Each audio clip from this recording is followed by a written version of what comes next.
না, আমার কাছে এরকম কোনো কিছু মনে হয় না। এখানে যে 8টা টিম আছে, 8টা টিমই ডিজার্ভ করে চ্যাম্পিয়ন হওয়ার জন্য, এবং এই 8টা কোয়ালিটি টিম।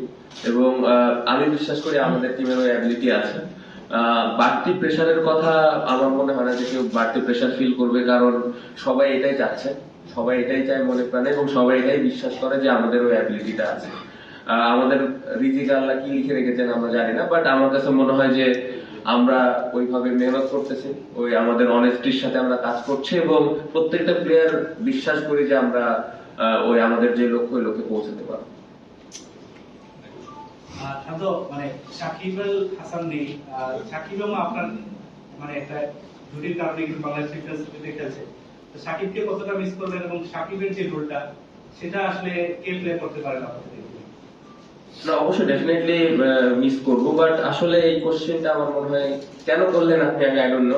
আমরা সবাই জানি যে এই উত্তর অনেক প্লেয়ার দিয়েছে, অবশ্যই আমরা সাকিব ভাইকে মিস করবো, থাকলে ভালো হতো। এই কোশ্চেন আপনারা এই উত্তর অনেকবার পেয়েছেন, তো আমার মনে হয় না যে একটা এত বড় টুর্নামেন্টে যাওয়ার আগে আবার এই প্রসঙ্গে কথাটা বলাটা যৌক্তিক হবে। বাট ওই ম্যাচটা পার্টিকুলারলি যদি আপনি বলেন, ব্রিলিয়ান্ট ব্যাটিং করেছেন, আমার মনে হয় ইনিংসটা খুব ইম্পর্টেন্ট ছিল। অবশ্যই ওই ইনিংসটা আমাদের টিমকে জেতার জন্য অনেক হেল্প করেছে। তার রোলটা কে প্লে করতে পারে এই স্কোয়াডে?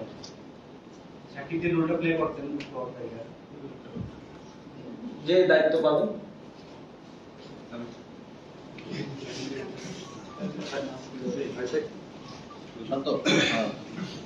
যে 15 জন স্কোয়াড নিয়ে যাচ্ছেন এখানে, মানে আমি দেখতে সাকিবের কথা না হয় বাদই দিলাম, রিটন নেই, রিটন অনেকদিন ধরে খেলেছে স্কোয়াডের আগে, হয়তো বা তামিম ইকবালের বিষয়ে অনেক কথা বলা চলছিল, যদিও সে পরবর্তী সিদ্ধান্ত নিয়েছে।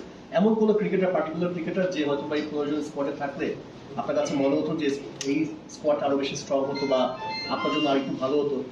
না, যে 15 জন ক্রিকেটার এই স্কোয়াডে আছেন, আমি 15 জনকে নিয়ে খুবই খুশি, এবং আমি কনফিডেন্ট যে এই 15 জনের ভিতরে যেই খেলবে সে মানে একা হাতে ম্যাচ জিতাইতে পারে, ওই অ্যাবিলিটি সবার আছে। সো আমি কোয়াইট হ্যাপি যে স্কোয়াডটা আমাদের আছে। শান্ত, যেটা ওয়েস্ট ইন্ডিজের হয়েছে আমরা দেখেছি যে ভালো রান এসেছে বোর্ডে, পেসাররা হয়তো শুরুটা ভালো দিয়েছে, কিন্তু মিডল ওভারে গিয়ে আমরা দেখেছি যে উইকেট আসছিল না। মিরাজ অথবা স্পিনাররা সেটা আপনাকে একটা ব্রেক থ্রু দেয়া বা ক্যাপ্টেনকে ব্রেক থ্রু দেয়া বা একটা ভালো স্টার্ট এনে দেয়া, সেটা হয়নি। এবারও নাসুম আছেন, যেটি কিনা এশিয়া কাপ খেলেছেন, ওয়ার্ল্ড কাপ খেলেছেন, খুব একটা ভালো করেননি আগে, এবং মিরাজও আছেন। তো আপনার কাছে কি মনে হয় যে এই জায়গায় কনসার্ন থাকছে কিনা? আপনি বেশি রান করলেন কিন্তু ওই জায়গাতে উইকেট নিতে পারছেন না। তো অবশ্যই এটাই খুব ইম্পর্টেন্ট। আমার মনে হয় যে স্পেশালি মিডল ওভারে যদি আমরা উইকেট নিতে পারি, স্পেশালি স্পিনার যেই খেলবেন, উইকেট যদি আমরা বের করতে পারি, অবশ্যই টিমের জন্য খুব ভালো। এবং আমি বিশ্বাস করি যে তাদের মধ্যে অ্যাবিলিটিটুকু আছে। এবং একটা লাস্ট সিরিজটা হয়তো হয় নাই, ওয়েস্ট ইন্ডিজের কথা আপনি যদি বলেন, ওই সিরিজে হয়তো আমরা মিডল ওভার উইকেটটা নিতে পারি নাই, তার মানে এই না যে আমরা সামনের যে ম্যাচগুলো খেলবো এখানে পারবো না। সো অতীতে আমরা এরকম অনেক ম্যাচ আছে যে মিরাজ মিডল ওভার উইকেট নিয়ে খেলা জিতাইছে, নাসুম উইকেট নিয়ে জিতেছে, ঋষাদ টি-20 তে আমি একটু আগে বললাম। সো অ্যাবিলিটি সবারই আছে। ওই দিনে যে দায়িত্বটা পাবে এবং ওই দিনটা ওর করে নেওয়াটা খুব ইম্পর্টেন্ট, এবং টিমের জন্য আমি কতটুকু দিতে পারছি এটা ইম্পর্টেন্ট। তো আমি বিশ্বাস করছি তারা একবার ভালো কিছু করবে।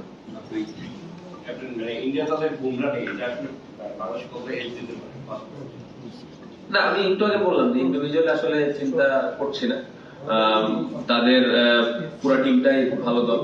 শুধু ইন্ডিয়ার কথা বলবো না, পাকিস্তান, নিউজিল্যান্ড, তিনটা দলে খুবই ব্যালেন্স একটা দল। সো তিনটা দলের সাথে আমাদের কষ্ট করে খেলতে হবে।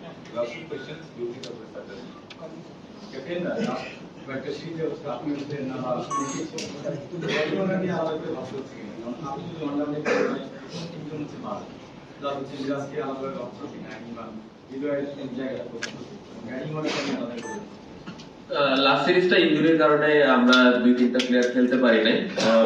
এই সুযোগে যেটা হয়েছে, জাকির আলী অনেক ব্রিলিয়ান্ট একটা সিরিজ গেছে ওর, রিয়াদ ভাই তো ভালো করছেন, মিরাজ নাম্বার 4-এ ভালো ব্যাটিং করছেন। সো আমরা আসলে বুঝতে পেরেছি আসলে কোন জায়গায় কাকে ফিট করা যাবে এবং কার কতটুকু, কে কতটুকু ভালো অবস্থানে আছে। সো এই ইনজুরিটা একটু আমাদের টিমের জন্য ভালো হয়েছে যে সবাইকে একটু দেখার সুযোগ হয়েছে।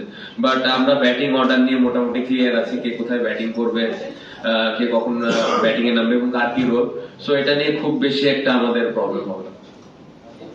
ইন্ডিয়াতে লাস্ট ওয়ার্ল্ড কাপে আপনি উইকেট নিয়ে কমেন্ট করেছিলেন যে ঘোড়াও তার একটু বেটার উইকেট পেলে ভালো হয়। আসলে বড় দলগুলোর সাথে ব্যাটিং এ দেখা গিয়েছে অনেক ডিফারেন্স। এখন তো বেটার উইকেটে খেললেন, এখন আপনাদের ভালো ব্যাটিং করাটা ক্রিকেটে যেরকম ব্যাটিং সবাই চায়, ওইটা করে আপনাদের এখন মাস্ট বি ওয়ার্ক হয়ে যাচ্ছে কিনা, ভালো করতেই হবে। প্রথমত এত অল্পতে খুশি হয়ে যায় না, জাস্ট স্টার্ট হয়েছে। আমার মনে হয় এই টুর্নামেন্টটা, বিপিএল এর এই টুর্নামেন্টটা খুব ভালো উইকেট ছিল। খুবই মানে স্পেশালি ব্যাটসম্যানরা খুব ভালোভাবে ব্যাটিং করেছে, বোলারদের কষ্ট হয়েছে। তো জাস্ট স্টার্ট। আমার মনে হয় যে এই আরো ভালো উইকেট হওয়া সম্ভব। এখান থেকে কিভাবে লম্বা সময় ধরে আমরা এরকম ভালো উইকেটে প্র্যাকটিস করতেছি, শুধু একটা টুর্নামেন্টে, এরপরে ডিপিএল আছে, ফার্স্ট ক্লাস ক্রিকেট আছে। এই জায়গাগুলোতে যদি আমরা এই ধরনের উইকেট লম্বা সময় ধরে পেতে পারি, তাহলে হয়তো গোয়িং ফরওয়ার্ড আমাদের এটা হেল্প হবে। বাট এই টুর্নামেন্টে ভালো উইকেট হওয়ার কারণে যেটা হয়েছে যে ব্যাটসম্যানরা একটু কনফিডেন্ট আছে এখন, বোলাররা কিভাবে ভালো উইকেটে কোথায় বল করতে হবে এই বিষয়গুলো নিয়ে একটু আইডিয়া অবশ্যই আগের থেকে বেটার। সো এটা অবশ্যই হেল্প করবে। বাট আমি বিশ্বাস করি যে এই যে ভালো উইকেটের বিষয়টা, এটা আরো লম্বা সময় ধরে আমরা পাবো। তো অধিনায়ক হিসেবে আপনি আপনার দলের শক্তি পেতে কোনটা বলবেন, ব্যাটিং বলেন? না, আলাদা ভাবে আমি চিন্তা করছি না। আমার মনে হয় যে একটা সময় ছিল যে আমাদের পেস বোলার ছিল না, বাট এখন আমাদের খুব ভালো pace bowling unit. Risky spinner ছিল না, রিস্কি স্পিনার আমাদের আছে। সো ওভারঅল আমার মনে হয় যে খুব ব্যালেন্স একটা দল। যদি আমরা সবাই সবার দায়িত্বটা ঠিক মতো পালন করতে পারি, তাহলে আমার মনে হয় যে যে কোনো টিমকে যে কোনো সময় হারানো সম্ভব। Thank you. Thank you. আর এটা